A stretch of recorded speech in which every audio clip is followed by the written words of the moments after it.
আল্লাহ নবী জীবনের শেষ যুদ্ধ তাবুকে চলে গেলেন। আল্লাহ নবী সামনে চলে গেলেন। আসসালামু আলাইকুম ইয়া রাসূলুল্লাহ। আল্লাহ নবী সালামে জবাব খানা দিলেন, আল্লাহ নবী উত্তর খানা দিলেন, ইয়া রাসূলুল্লাহ। আল্লাহ পাকের নবী হুজুর বিয়াদি মাফ করুন, গুস্তাগিটা ক্ষমা করুন। সাহাবারা ক্ষুধার্ত হয়ে গিয়েছে, হুজুর আমরা বড্ড ক্ষুধার্ত হয়ে গিয়েছি, খাবার কিছু আছে হুজুর, খাবার কিছু পাবো হুজুর।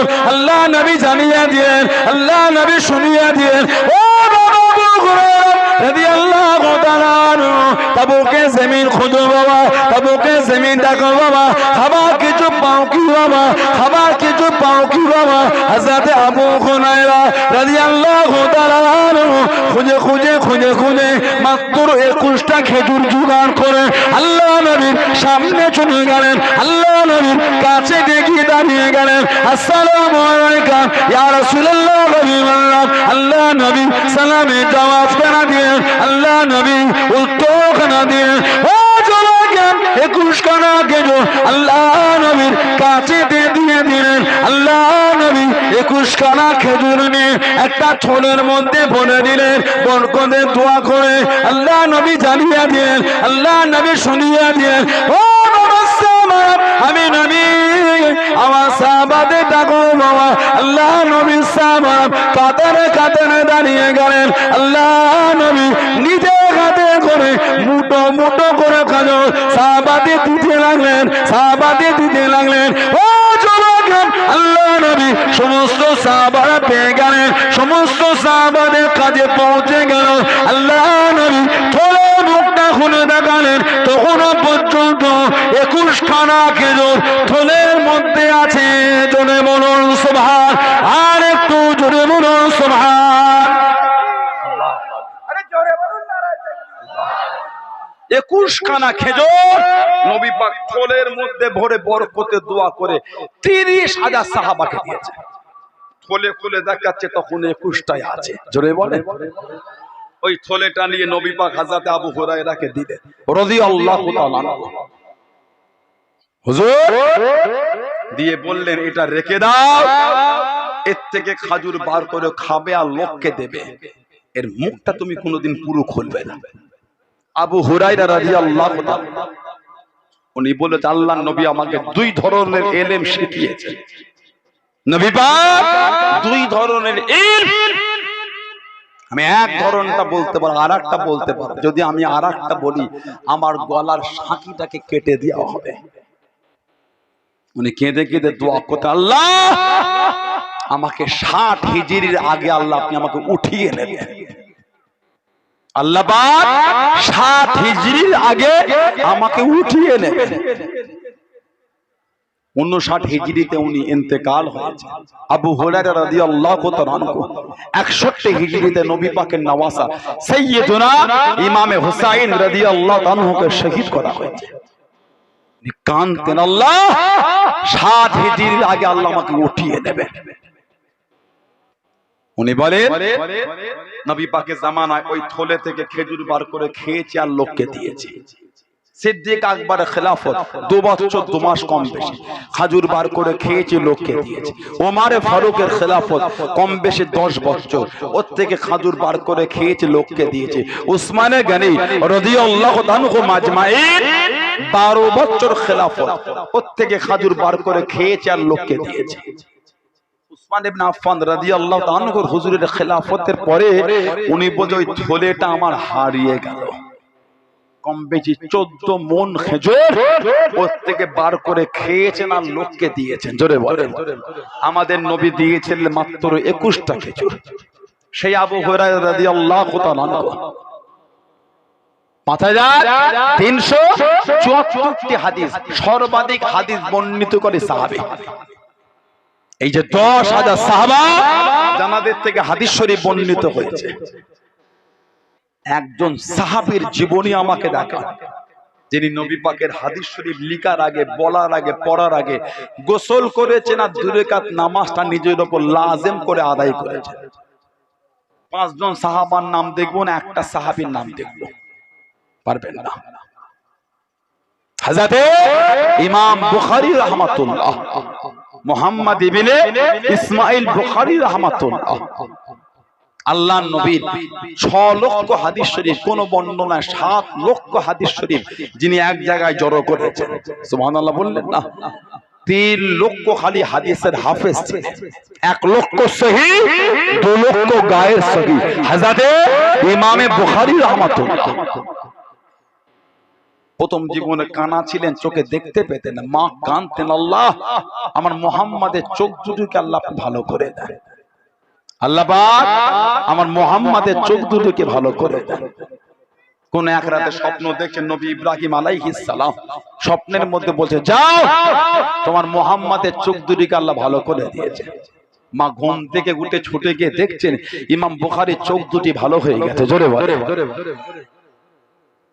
হযরতে ইমাম বুখারী রাহমাতুল্লাহ আলাইহির কবর থেকে 40 দিন পর্যন্ত খুশবু বার হয়েছিল। 40টা দিন পর্যন্ত খুশবু বার হয়েছে।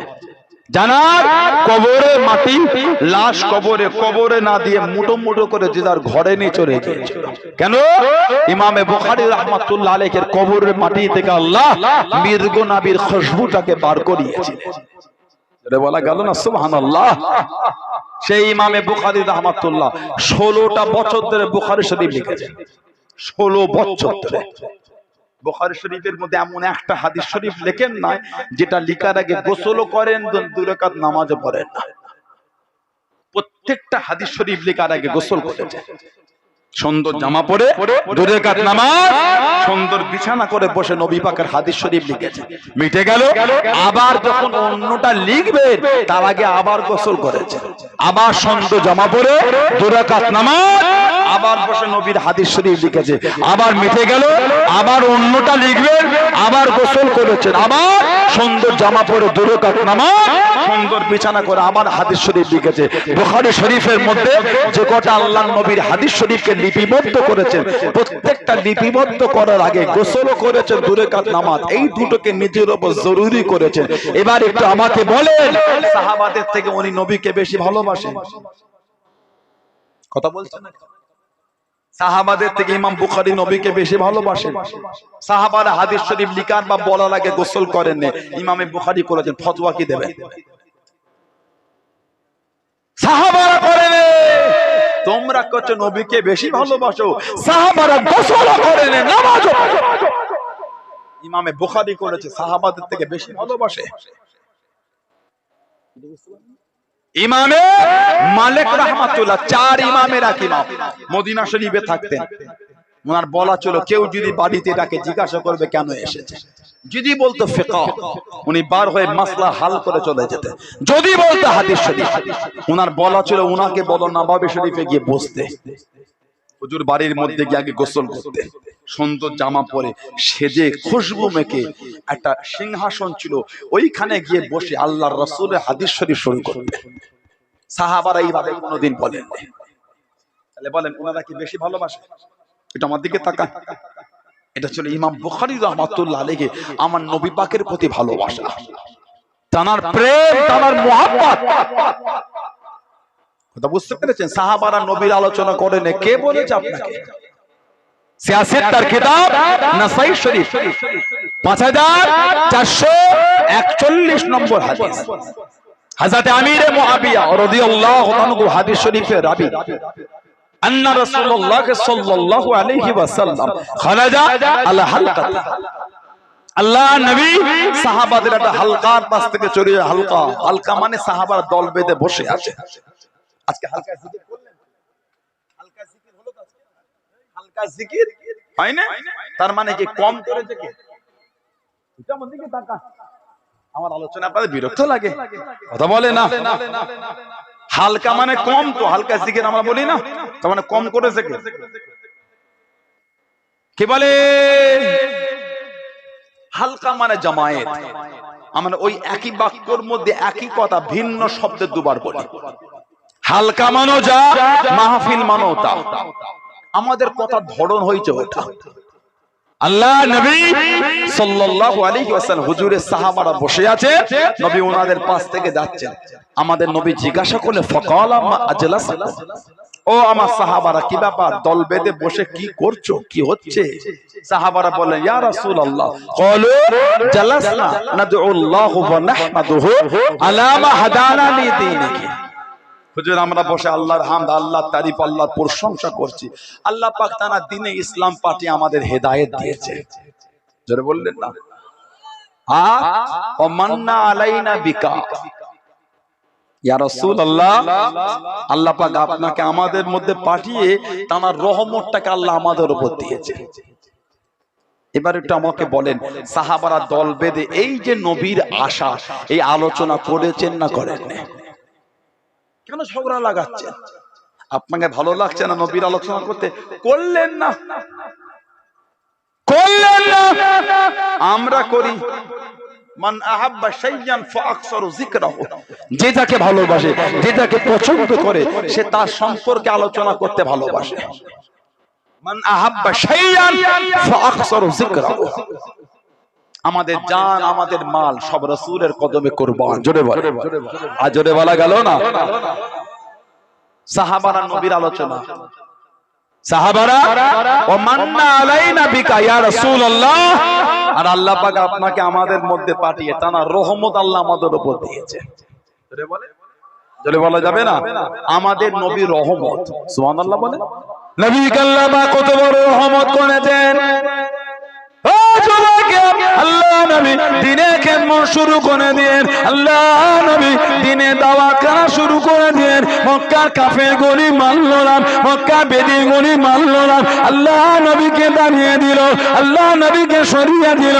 ও যুবক, আল্লাহ নবীর কথা জানিয়ে দিল, সাহাবাদের ডেকে ডেকে শুনিয়ে দিল, মুহাম্মদ যদি সত্য নবী হয়, মুহাম্মদ যদি সত্য নবী হয় সাল্লাল্লাহু আলাইহি ওয়াসাল্লাম, ওকে গিয়ে জানিয়ে দে, ওকে গিয়ে শুনিয়ে দে, উদাহরণ আল্লাহকে বলে দেয়, ও আল্লাহ জানো আমাদের উপর গজবটা নাজিল করে, আমাদের উপর গজবটা নাজিল করে।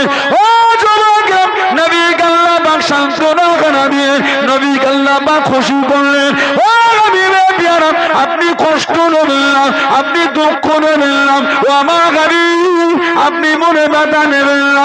কুরআন শরীফ সূরা আনফালের 33 নম্বর আয়াতে আল্লাহ পাক জানিয়ে দিয়েন, ওমা কানা আল্লাহু লিয়াযুবাকুম ওয়া আনতা ফীহিম। ও নবী প্যারা, আপনি যেখানে থাকবেন, আপনি যাদের মধ্যে থাকবেন, আমি আল্লাহ আপনার খাতিরে ওই জায়গাতে আমি আল্লাহ পাক গজব খানা দেব না। জোরে বলুন সুবহান, আর একটু জোরে বলুন সুবহান। হাবিব, যেখানে আপনি থাকবেন ওখানে গজব দেব না। কেন? আল্লাহ আমাদের নবীকে রহমত করেছেন। জোরে বলুন। কোরআন শরীফ সূরা আনবিয়া 107 নম্বর আয়াত আল্লাহ জিকির করেছেন, ওয়া মা আরসালনাকা ইল্লা রাহমাতাল লিল আলামিন। বললেন না সুবহানাল্লাহ? আল্লাহ পাক আমাদের নবীকে গোটা আলামের জন্য আল্লাহ রহমত করে দিয়েছেন। জোরে বলুন। আলাম, খালি জীবন্ত এরিয়াটা আলাম না, দক্ষিণ 24 পরগনাটা আলাম না, ভারতবর্ষ আলাম না, পৃথিবীটা আলাম না, এর বাইরেও আছে আলাম। এরকম 13 লক্ষ পৃথিবী হলে একটা সূর্য হবে। পৃথিবীর থেকে সূর্য 13 লক্ষ গুণ বড়। আমাদের নবী সূর্যের জন্য রহমত। সুবহানাল্লাহ বলে। 13টা পৃথিবী নয়, 13 লক্ষ পৃথিবী হলে একটা সূর্য। চাঁদ আছে, তারা আছে, গ্রহ আছে, গ্যালাক্সি আছে। কথা ঠিক বলছে না ভুল বলছে? আমাদের নবী সবের জন্য রহমত। জোরে বলে, জোরে বলে। সাহাবারা বলছে, ও মান্না আলাইনা বিকা ইয়া রাসূলুল্লাহ, আল্লাহ পাক আপনাকে আমাদের মধ্যে পাঠিয়ে তার রহমতটা আল্লাহ আমাদের উপর দিয়েছেন। জোরে বলবেন না? সাহাবারা দল বেঁধে নবীর আগমনের চর্চা করেছে। নাই বলছেন কেন? বলেন আপনি করেন। আবার কিছু কিছু ছেলে এটা নতুন করে শুরু করেছে। ভারত, বাংলাদেশ আর পাকিস্তান, এই 3 জায়গায় খালি নবী পাকের আলোচনা, পৃথিবীর আর কোথায় নাই। আস্তাগফিরুল্লাহ বলে। পৃথিবীর এমন কোন জায়গা নাই যেখানে আমার নবী পাকের আগমনের আনন্দ নাই। সুবহানাল্লাহ বললেন না? একজন কেঁদেছে নবীর জন্মে, কাফেররাও নবীর জন্মে খুশি হয়েছে। নবীর জন্মে কাফের গুলিও খুশি হয়েছিল, একজন কেঁদেছে, কে জানে? ইবলিস শয়তান আজাজিল। আমাদের নবী যখন দুনিয়ায় আসে আজাজিল কেঁদেছে, ইবলিস, তাহলে কি কাফের গুলো খুশি হয়েছে? আমি জানি না এরা নবীর আগমনে এদের এত কষ্ট কেন। নবীর আগমনের কথা এদের এত জ্বলন কেন আমি বলতে পারবো না। বলে পৃথিবীর এই 3 জায়গায় ছাড়া আর নাই। খোলেন গুগলে, সব কথাগুলো আগে চলতে এখন আর চলে না। আমাদের বাড়ির ছেলেগুলো নেট ব্যবহার করা এরাও শিখে গেছে, খালি আপনারা শেখেন। হলে নেটে লেখেন মিশরের জামিয়া আল আজহার লেখ, ইজিপ্ট, গোটা পৃথিবীর মধ্যে ইলমে দ্বীনের শিক্ষার প্রাণ কেন্দ্র জামিয়া আল আজহার মিশর। সেখানে হাজার হাজার ছাত্রদের নিয়ে শয়ে শয়ে শিক্ষকরা নবী পাকের মাউলুদুন নবীর আলোচনা করেন, দাঁড়িয়ে দাঁড়িয়ে সালাতুস সালামও পড়েন। জোরে বলে, খোলেন নেটে খুলে দেখেন সানাউল্লাহ সিদ্দিকী মিথ্যা বলছে কি সত্য বলছে। কেন লোককে গোমরাহ করছে? আপনার ভালো লাগে না? নাই করলেন। আবার বলছি আমাদের ভালো লাগে। যিকরুল আম্বিয়া মিনাল ইবাদাতি, নবী আলাইহিমুস সালামদের সম্পর্কে আলোচনা, আল্লাহ পাক ওটা আমাদের জন্য ইবাদত করেছেন। বলবেন না? ইয়ামান, শাম, মিশর, মরক্কো, পৃথিবীর কোন দেশটা নাই, আফ্রিকার কান্ট্রিতে পৃথিবীর কোথায় নাই যেখানে নবীর চর্চা হয় না? আফ্রিকায় তো একটা ভিডিও দেখলাম, কম বেশি 40 লক্ষর অধিক মানুষ, বড় স্টেডিয়াম, 3 তলা না 4 তলা, নেটে আছে, হয়তো দেখেছেন অনেকে। আফ্রিকার এই 3-4 তলা স্টেডিয়াম, লক্ষ লক্ষ মানুষ পিঁপড়ের মতন গিজগিজ করছে। সব নবীর মৌলুদুন নবীর আলোচনার পরে দাঁড়িয়ে দাঁড়িয়ে 50 লক্ষ মানুষ একসাথে সালাতুস সালাম পড়ছে। বলা গেল না সুবহানাল্লাহ। আপনার দাঁড়িয়ে সালাম পড়তে ভালো লাগে না? নাই পড়লেন, আমরা পড়ি। আমি তো আপনার উপর জোর করি না আপনাকে পড়তে হবে, না পড়লে কাফের, আস্তাগফিরুল্লাহ এটা বলতে পারি না। আপনি যদি কিয়াম না করেন আপনি কাফের, আস্তাগফিরুল্লাহ এটা বলতে পারি না। নাই করলেন, আমরা করি। জ্বলন হচ্ছে কেন? করি আমরা, আর তোমার কোমরে বাত হয়ে গেল কেন? আমাদের তো কষ্ট হয়নি। কথা বলছেন ঠিক বলছে না ভুল বলছে? অভ্যাসটা তো ভালো না। আপনি করেন না, করলেন না, আমরা করি, আমরা করি। আল্লাহ পাক বলেছে নবীকে সালাম দিতে। আল্লাহ পাক আমাদের নবীকে সালাম দিতে বলেছে। দাঁড়িয়েও দিতে পারেন, বসে দিতে পারেন, শুয়েও দিতে পারেন। আমরা বসেও দিই, শুয়েও দিই, দাঁড়িয়েও দিই, জায়গা ক্ষেত্রে আমরা পাল্টাই। সুবহানাল্লাহ। এতে আপনার কষ্ট হচ্ছে কেন? হলে ইউটিউবে লেখেন নবাবী শরীফে হাজার হাজার মানুষ নবাবী শরীফের চাতালে দাঁড়িয়ে দাঁড়িয়ে দল বেঁধে রওজা শরীফের কাছে দাঁড়িয়ে দাঁড়িয়ে আমাদের রাসূলকে দাঁড়িয়ে দাঁড়িয়ে সালাতুস সালাম করে ভালোবাসা জানিয়েছে। জোরে বলে।